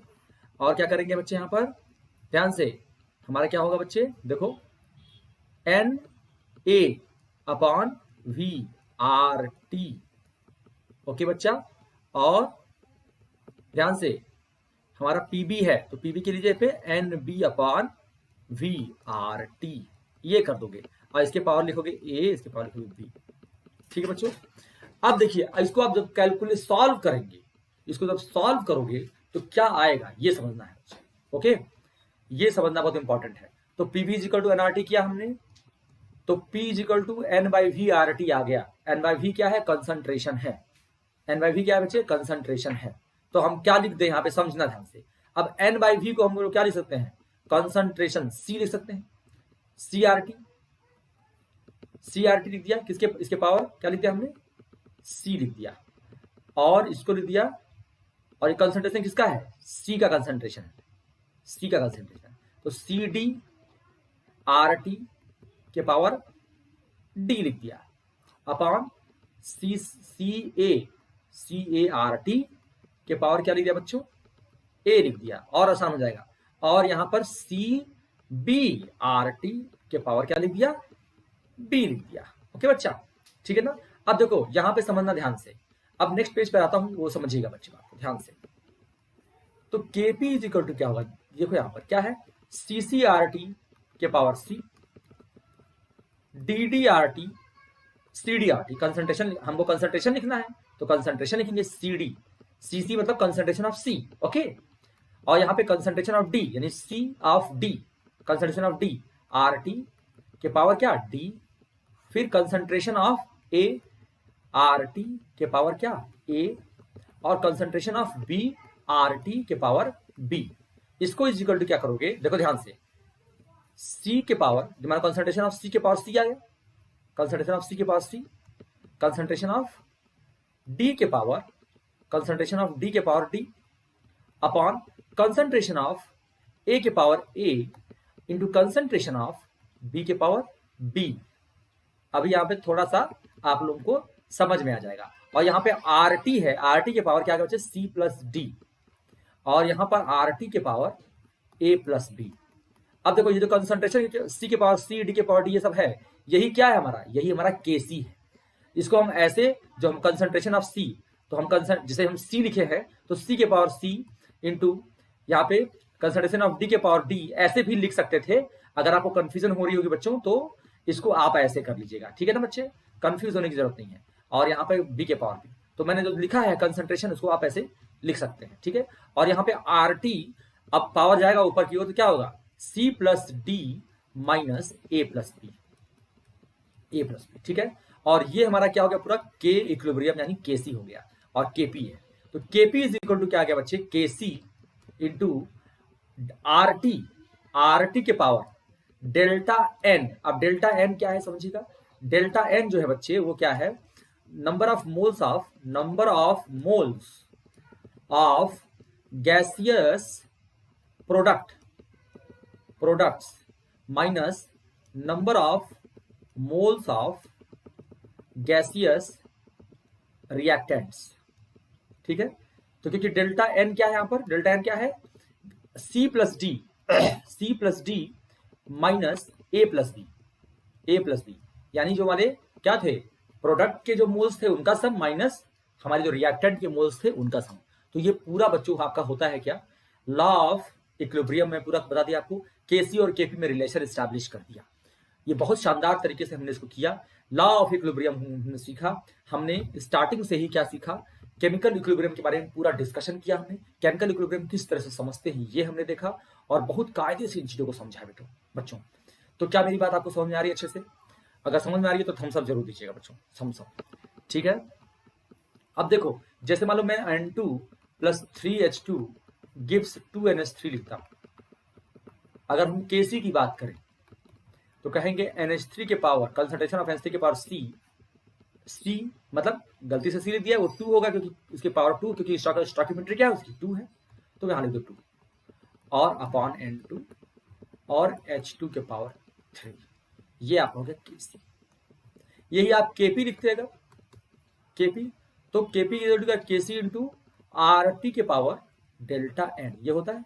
तो Kc जो है ये तो वैल्यू है ही, जो अगर निकाल सकते हो तो निकाल लो, तो निकाल लेंगे, तो यहाँ पे Kc लिख देंगे और RT की वैल्यू रखेंगे अकॉर्डिंगली, और डेल्टा N यहाँ पे क्या होगा, देखो यहाँ से डेल्टा N क्या होगा, डेल्टा N तो प्रोडक्ट का मोल 2 है और रिएक्टेंट के मोल 4 है ना, तो यहाँ पे कितना का -2 आ जाएगा, पावर -2, RT के पावर -2। ये बात समझना बेटा, ठीक है ना। तो Kc यहाँ पे Kp is equal to Kc into delta into RT के पावर -2, ये हमारा Kp और Kc में रिलेशन यहाँ पे इस तरह से बनेगा, ठीक है ना। या अगर पार्शियल प्रेशर दिया हो तो क्या कहोगे, NH3 का पार्शियल प्रेशर ऑफ NH3 के पावर क्या 2 अपॉन पार्शियल प्रेशर ऑफ क्या N2, ठीक है, इंटू पार्शियल प्रेशर ऑफ क्या H2, N2 के पावर कुछ नहीं और H2 के पावर 3 करोगे बच्चे। और बच्चे एक चीज बहुत ध्यान से समझना, ध्यान से, पार्शियल प्रेशर क्या होता है, व्हाट इज पार्शियल प्रेशर, तो ये सब पार्शियल प्रेशर है। पार्शियल प्रेशर क्या होता है ये समझ लीजिए ध्यान से। पार्शियल प्रेशर,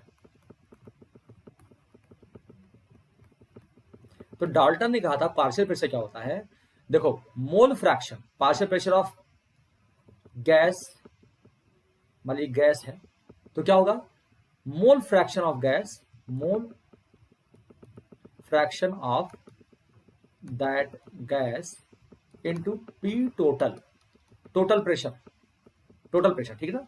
तो हम यहाँ पे Kp इज इक्वल टू क्या लिख सकते हैं बच्चों, मोल फ्रैक्शन, अगर NH3 mole fraction of NH3 into P total के पावर क्या 2, ये बात ध्यान रखना, और यहाँ पे मोल फ्रैक्शन ऑफ N2, ठीक है, इंटू P टोटल और into mole fraction of H2 into P total के पावर, P टोटल के पावर क्या 3। ये बच्चों बहुत इंपॉर्टेंट बात है और अक्सर आप लोग गलती कर जाते हो, ये बहुत शानदार बात है, इंपॉर्टेंट चीज है, इसको समझिएगा। देखिए केमिकल इक्विलिब्रियम के बारे में जो इन्फॉर्मेशन है, मैंने आपको बहुत ज्यादा इन्फॉर्मेशन अब तक जो दिया है, ये चीजों को आप थोड़ा सा इसको डाइजेस्ट कीजिए और इसको समझिए, इस पे क्वेश्चन लगाइए। यहां तक मैं आपको एक बार समराइज कर देता हूं, चीजें देख लीजिए, एक बार समराइज करता हूं आपके लिए। देखिए हमने केमिकल इक्विलिब्रियम शुरू किया, मैंने बताया कि केमिकल इक्विलिब्रियम में हम डायनेमिक इक्विलिब्रियम की बात करते हैं और स्टैटिक इक्विलिब्रियम जो है वो हम लोग क्या होता है, फिजिकल इक्विलिब्रियम जो हम बात करते हैं उसकी होती है। केमिकल इक्विलिब्रियम में हम डायनेमिक इक्विलिब्रियम की बात करते हैं, ठीक है बच्चों। फिर हमने बताया कि रेट ऑफ रिएक्ट, जब हमारे इनिशियल, ये क्या है इनिशियल, इनिशियली क्या है, प्रोडक्ट जो 0 है तो इसका रेट एकदम बहुत थोड़ा सा, इससे भी कम कर सकते हो, इससे भी छोटा सा और कम कर सकते हो, अभी बना ही नहीं है ही नहीं, टेंडिंग टू जीरो, अभी 0 है, प्रोडक्ट का जो है बैकवर्ड रिएक्शन एकदम 0 है। लेकिन इक्विलिब्रियम पर, टी इक्विलिब्रियम पर, एट इक्विलिब्रियम, रिएक्टेंट और प्रोडक्ट में क्या होता है, एक बराबर का रिलेशन स्टैब्लिश, बराबर का एक प्रतिस्पर्धा हो गई। तो at equilibrium the concentration of reactants and products become constant, ये बहुत इंपॉर्टेंट वर्ड है कांस्टेंट, में बी इक्वल, इक्वल हो भी सकता है, ठीक है। इसीलिए मैंने आपको ग्राफ दिखाया, यहाँ पर 3 ग्राफ दिखे, ग्राफ 1, ग्राफ 2 और ग्राफ 3। ग्राफ 1 में जो हमारा प्रोडक्ट है उसका कंसंट्रेशन रिएक्टेंट से कम है, यानी हार्डली प्रोसीड कर रहा है। ग्राफ 2 में प्रोडक्ट का कंसंट्रेशन ज्यादा है रिएक्टेंट से, यानी ये क्या हो रहा है, बहुत एक्सेलेंटली प्रोसीड कर रहा है। और ग्राफ 3 में प्रोडक्ट का रिएक्टेंट और प्रोडक्ट का कंसंट्रेशन और रिएक्टेंट का कंसंट्रेशन बराबर है और ये सफिशिएंटली प्रोसीड कर रहा है। इसके लिए जो हमारा के की वैल्यू है, जो हमारा के इक्विलिब्रियम की वैल्यू होगी वो रिस्पॉन्सिबल होगी, बहुत ज्यादा वैल्यू होगी तो एक्सेलेंटली, मॉडरेट होगी तो सफिशिएंटली, और अगर क्या होगा बच्चे बहुत कम होगा तो क्या होगा, वो हार्डली प्रोसीड करेगा, ठीक है। तो जरा एक सेकेंड, बैटरी जो है लो हो गई है, जरा मैं चार्जिंग पे लगा दूं बेटा, 10 सेकेंड दीजिए मुझे।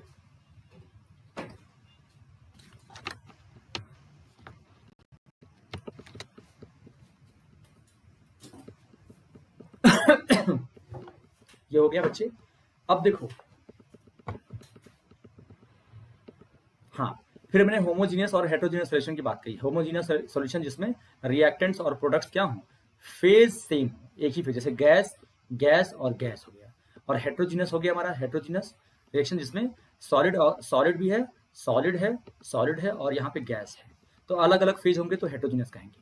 फिर एक्सोथर्मिक और एंडोथर्मिक की बात हमने किया। एक्सोथर्मिक में क्या होता है हमारा डेल्टा एच, यानी वो हीट रिलीज करता है, हीट रिलीज करेगा तो फाइनल कम हो जाएगा और इनिशियल ज्यादा होगा, है ना बच्चे। इसलिए ये क्या आएगा, निगेटिव आएगा। और ये ग्राफ से हमने सीखा इस चीज को कि रिएक्टेंट का हीट और प्रोडक्ट का हीट में डिफरेंस है। प्रोडक्ट का हीट क्या होगा, कम हो गया है, इसलिए डेल्टा एच निगेटिव आता है। यहाँ पर हीट एब्जॉर्ब होता है, फाइनल जो है ज्यादा जाता है, इनिशियल कम होता है, इसलिए डेल्टा एच पॉजिटिव आता है। और यहाँ पे देखिए रिएक्टेंट ने हीट एब्जॉर्ब करके प्रोडक्ट का जो है वो हीट ऊपर चला गया है, रिएक्टेंट से ज्यादा चला गया है, ठीक है, तो इसलिए एच पॉजिटिव आता है। तो हमने एक्सोथर्मिक और एंडोथर्मिक रिएक्शन की बात किया। एक्टिव मास क्या होता है, एक्टिव मास किसी चीज का होता है बेटा, उसका कंसंट्रेशन यानी उसका मोल पर लीटर, ओके। और एक्टिव मास को हम यहाँ पे रिप्रेजेंट कर दिया मोल पर लीटर से। और यहाँ पर हमने लॉ ऑफ मास एक्शन या लॉ ऑफ एक्टिव मास की बात किया, जो कि rate of reaction is equal to concentration of reactant to the power their stoichiometric coefficient की बात करता है। फिर यहाँ पे लॉ को हम और अच्छे से समझे, law of rate of reaction के बारे में समझा। तो रेट ऑफ रिएक्शन क्या था बच्चा, कि रिएक्टेंट का जो है change in the concentration of reactant per unit time. और चेंज जो होगा क्योंकि रिएक्टेंट कम हो रहा है इसलिए डेल्टा आर निगेटिव आएगा, इसलिए पहले से वहां पे साइन निगेटिव लगा के रखते हैं, जो कि ये इंडिकेट करता है कि भाई इसका कंसंट्रेशन कम हो रहा है। और फिर change in the concentration of product पर यूनिट टाइम, ये रेट होता है। और आर से प्रोडक्ट, रिएक्टेंट से प्रोडक्ट बन रहा है तो फॉरवर्ड रिएक्शन कहते हैं, और प्रोडक्ट से रिएक्टेंट बन रहा है तो बैकवर्ड रिएक्शन कहते हैं। और रेट ऑफ रिएक्शन जो है वो रिएक्टेंट के कंसंट्रेशन के डायरेक्टली प्रोपोर्शनल होता है, raise to the power some stoichiometric coefficient, ठीक है बच्चों। चलिए यहाँ पे फिर हमने यहाँ पे एक ए और बी यहाँ पे लिया, और हमने rate of forward reaction, rate of backward reaction के बारे में बताया और बताया कि रेट ऑफ फॉरवर्ड रिएक्शन जो है वो ए के power a, rate of backward reaction B के पावर बी होगा। तो R forward is equal to के फॉरवर्ड इंटू ए के पावर ए, और R backward is equal to के B into concentration of B के पावर बी, ठीक है ना। और ये दोनों इक्विलिब्रियम पर क्या होंगे, बराबर होंगे। रेट जो है हमेशा बराबर होगा, इसलिए मैंने बताया कि रेट के लिए हम जो है यही ग्राफ हमेशा यूज करेंगे, हमेशा, ठीक है बच्चों। और जो हम इसको के एफ अपॉन के बी करते हैं, के एफ अपॉन के बी, ये एक के इक्विलिब्रियम कहलाता है, इसी को हम के सी लिखते हैं। और K equilibrium is equal to product का कंसंट्रेशन पावर एक्स, जो कि स्टोइकियोमेट्रिक कोएफिशिएंट है, अपॉन रिएक्टेंट का कंसंट्रेशन पावर वाई, जो कि स्टोइकियोमेट्रिक कोएफिशिएंट ऑफ रिएक्टेंट्स है। फिर हमने लॉ ऑफ इक्विलिब्रियम की बात किया। तो लॉ ऑफ इक्विलिब्रियम क्या होता है, प्रोडक्ट ऑफ द यानी multiplication of the concentration of the reactants raised to the power their stoichiometric coefficient upon product यानी multiplication of the concentration of the product raised to the power their stoichiometric coefficient, ठीक है। इसी को हम बोलते हैं क्या, रेट, लॉ ऑफ इक्विलिब्रियम, ठीक है। क्या बोलते हैं बेटा, लॉ ऑफ इक्विलिब्रियम कहते हैं। और ये रेशियो क्या होता है, कांस्टेंट होता है एट इक्विलिब्रियम, इसी को हम लॉ ऑफ इक्विलिब्रियम कहते हैं बच्चों। फिर हमने एक एग्जांपल लिया ए बी बी वाला is equal to C C D D वाला, जहाँ पे के इक्विलिब्रियम की बात किया, जहाँ पे सी के पावर सी, डी के पावर डी, ए के पावर ए, बी के पावर बी है, कंसंट्रेशन ऑफ द सॉल्यूशन है यहाँ पर, ठीक है बच्चे। और हमने यहाँ पर इसको लिख लिया, ये के सी, इसको के सी मान लिया, ठीक है। फिर हमने क्या किया कि अगर ये गैस होते तो क्या करते, ठीक है ना, गैस होते तब क्या करते, ये जो एन सी बाई वी है, ये क्या है, कंसंट्रेशन ऑफ सी है, और ये क्या है, एन डी बाई डी है जो कंसंट्रेशन है, ये कंसंट्रेशन ऑफ ए है, ये कंसंट्रेशन ऑफ बी है। तो यहाँ जो सी सी लिखे हैं, यहाँ पे आप कंसंट्रेशन लिख सकते थे, ठीक है ना, तो कंसंट्रेशन लिख सकते थे। तो यहाँ पे मैंने कंसंट्रेशन लिख दिया है, यहाँ पे आप डायरेक्ट यहाँ पर आएगा, ठीक है, यहाँ से डायरेक्ट यहाँ पर आएगा। ये पूरा पार्ट क्या करेगा, आप स्किप कर दीजिएगा, थोड़ा सा ये स्किप कर दीजिएगा, यहाँ से यहाँ पे आ जाएगा, तो ये हो गया। और के अब यहाँ से के पी इज इक्वल टू क्या होगा, कंसंट्रेशन ऑफ सी के पास सी, डी के पावर डी, ए के पावर ए, बी के पावर बी, और आर टी के पास यहाँ पे सी प्लस डी और माइनस यहाँ पे। तो यहाँ पे देखिए कंसंट्रेशन ऑफ सी ऐसे हम लिख सकते थे, ठीक ना, कंसंट्रेशन ऑफ सी के power C, concentration of D के power D, concentration of A के पावर ए, और कंसंट्रेशन ऑफ बी के पावर बी, ये हम ऐसे कर सकते थे, ठीक है। तो यहाँ पर ये हो गया। और आर टी जो है पावर सी प्लस डी हो गया, क्योंकि यहाँ पे आर टी के पावर सी, आर टी के पावर डी, तो आर टी के पावर सी प्लस डी, और आर टी के पावर ए और आर टी के पावर बी इंटू है, सब मल्टीप्लाई है, तो आर टी के पावर ए प्लस बी। जब कोई चीज मल्टीप्लाई होती है तो उसके पावर्स जो है वो ऐड हो जाते हैं, जुड़ जाते हैं, ठीक है बच्चे। तो ये हो गया। तो के पी इज इक्वल टू क्या होगा, के सी, ये वैल्यू क्या है, के सी की है, आर टी के पावर डेल्टा एन, जहाँ पे डेल्टा एन क्या है, number of moles of gaseous products minus number of moles of gaseous reactants, जिसका मैंने एग्जांपल यहाँ पे दिया। ये तीनों के तीनों क्या है, गैस है, ये यहाँ पे गैस है। और हमने यहाँ पे देखा कि भाई केसी अगर लिखना हो तो केसी ऐसे लिखेंगे, ठीक है ना। NH3 के पावर कंसंट्रेशन की पावर 2, N2 के पावर 1 है क्योंकि यहाँ पे 1 है, और H2 के पावर 3 ये लिखेंगे। लेकिन जब हमको Kp लिखना होगा तो Kp हम क्या लिखेंगे, डेल्टा N यहाँ पे क्या आ जाएगा Kp, जब प्रोडक्ट 2 मोल है और रिएक्टेंट 3 + 1 यहाँ पे 1 है तो 4 मोल है, तो 2 माइनस 4 करोगे कितना आएगा, -2 आएगा। तो यहाँ पे हमने -2 लिख दिया है, ठीक है। या आप पार्शियल प्रेशर के टर्म में भी बात कर सकते थे। पार्शियल प्रेशर के टर्म में बात करोगे तो ऐसे कहोगे कि पार्शियल प्रेशर क्या होता है, mole fraction of the gas into P total. तो हम यहाँ पे लिख सकते हैं mole fraction of NH3 into P total के पावर 2, क्योंकि यहाँ पे क्या था, पावर 2 था। अब देखिए पार्शियल प्रेशर ऑफ NH3 के पावर 2 और upon partial pressure of N2 के पावर 1 और पार्शियल प्रेशर ऑफ H2 के पावर 3 ये था। तो पार्शियल प्रेशर की जगह क्या लिख सकते हैं हम बच्चों, moles of NH3 into P total upon 2, moles of N2 into P total upon 1 power 1, और यहाँ पे moles of H2 into P total upon power 3। ये बहुत शानदार चीज है। मुझे आशा है कि आप लोगों को बहुत शानदार तरीके से यहाँ तक का केमिकल इक्विलिब्रियम समझ में आया होगा। ये केमिकल इक्विलिब्रियम का पार्ट 1 था बच्चों। पार्ट 2 में हम इसके बारे में पूरा डिटेल और पढ़ेंगे, और उसमें हम लोग क्वेश्चन लाके पार्ट 3 में हम लोग क्वेश्चन लाएंगे, न्यूमेरिकल लाएंगे और खत्म करेंगे। तो बहुत शानदार तरीके से आपको समझ में आया। मैं अभिषेक मिश्रा आपका अनअकैडमी के चैनल पर जबरदस्त तरीके से स्वागत करता हूं, और हमेशा आपको इनकरेज करता हूं कि आप क्वालिटी एजुकेशन की तरफ ध्यान दीजिए, क्वालिटी कंटेंट की तरफ ध्यान दीजिए। जो टीचर आपको क्वालिटी कंटेंट दे रहा हो, आपके साथ लगातार आपका फुल टाइम एजुकेटर हो, उसके साथ जुड़िए और अपने आप को उसके साथ जोड़ करके अपने मंजिल को पाइए, ठीक है। और अनअकैडमी जो इंडिया का लार्जेस्ट प्लेटफॉर्म है, जिसके जरिए हम और आप जुड़े हुए हैं, उसको आप सपोर्ट भी करिए और सब्सक्रिप्शन लीजिए अनअकैडमी का। वो सब्सक्रिप्शन आपको इतना ज्यादा आपकी क्वालिटी को इनहैंस कर देगा कि आप सोच भी नहीं सकते होंगे कि अगर बाद में शायद सोचोगे कि मैंने लिया तो कितना अच्छा हुआ। तो अभी क्या है, आप खुद लीजिए। अगर आप लोग मान लीजिए 1-2 फ्रेंड्स हैं, तो वो 2 फ्रेंड्स भी अगर मान लीजिए कोई सपोर्ट नहीं कर पा रहा है, कि उसको उतना फी नहीं कर पा रहा है, तो आप एक फ्रेंड के साथ मिलकर के उसको दे लीजिए और साथ में मिलकर के दोनों लोग स्टडी कर लीजिए। बहुत शानदार चीज है बच्चों, और इस पे काम कीजिए और जुड़िए केमिस्ट्री 101 चैनल से। उसको सब्सक्राइब कीजिए, केमिस्ट्री 101 चैनल को सब्सक्राइब कीजिए जिस पे आप देख रहे हैं, और टेलीग्राम से जुड़िए केमिस्ट्री 101 के। उस टेलीग्राम पे मैं पूरा नोटिफिकेशन देता हूं, और मेरे स्पेशल क्लास जो अनअकैडमी का मेरा प्लेटफॉर्म है, स्पेशल क्लास जो मैं फ्री में वहां पे देता हूं, वहां पे आइए और देखिए अनअकैडमी के प्लेटफॉर्म पे कितना शानदार स्टडी करते हैं हम लोग। वहां पे भी हम लोग क्लासेस करेंगे अनअकैडमी के स्पेशल क्लासेस में। तो वहां पे जाके मुझे फॉलो करो बच्चों, अभिषेक मिश्रा के नाम से वहां पे मैं अवेलेबल हूंगा। मुझे फॉलो करो, मुझे सपोर्ट करो, हम लोग खूब आगे बढ़ेंगे। Thank you very much. मैं आशा करता हूं कि आपको अच्छे से समझ में आया होगा, और हम केमिस्ट्री के केमिकल इक्विलिब्रियम के जो मेरा अगला टॉपिक होगा उस पर हम जल्द से जल्द मैं नेक्स्ट वीडियो लाऊंगा और हम लोग आगे पढ़ेंगे। Thank you very much. Stay safe and stay good. Thank you very much बच्चों।